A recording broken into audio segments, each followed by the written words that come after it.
After just 5 months on the job, Knoxville Police Department lost key leader. Veteran lawyer Brooklyn Belk is also the highest-ranking black woman in the history of the department.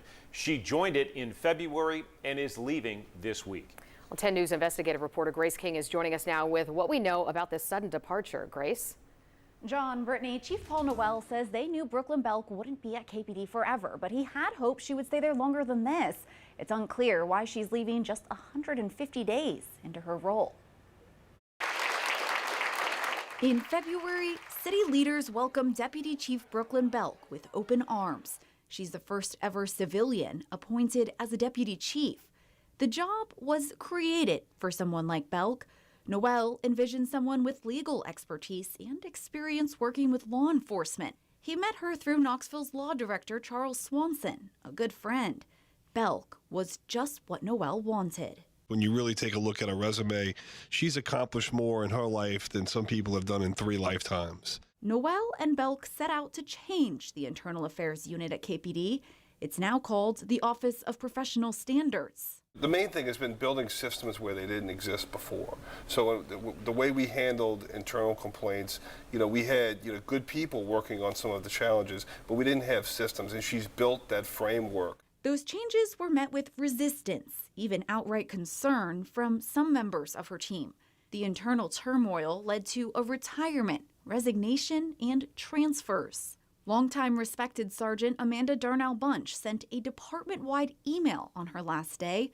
She wrote she was afraid investigations could become unfairly narrow due to needing prior approval for questions to be asked, witnesses to be interviewed, and evidence to be gathered. Captain Steve Still, who oversaw the Internal Affairs Unit, also abruptly retired. The 28-year decorated KPD veteran says he had questions about Belk. In my interactions with her, after she had been there 2 or 3 weeks, I started being concerned about her conduct, and this increased as time went on. He retired in late April.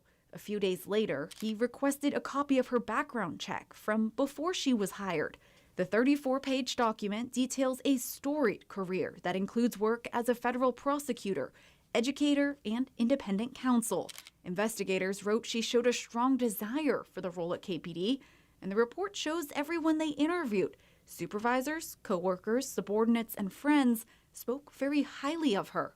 The only inexplicable portion is 14 lines redacted by the city of Knoxville. Maybe it does meet state law, but I don't know at this point. And I'm very suspicious and very concerned. Chief Paul Noel says Belk accomplished a lot during her short time with KPD. She did a great job for us building a strong foundation. I've gained a lifelong friend with Brooklyn, and I know I'll be personally collaborating with her. She's going to be a resource for us. And Chief Noel says they're going to take their time finding a replacement for Belk. They're taking applications from across the country. Now, we did reach out to KPD to see if Noel or Belk wanted to comment further on her departure, but they declined. Grace, thank you.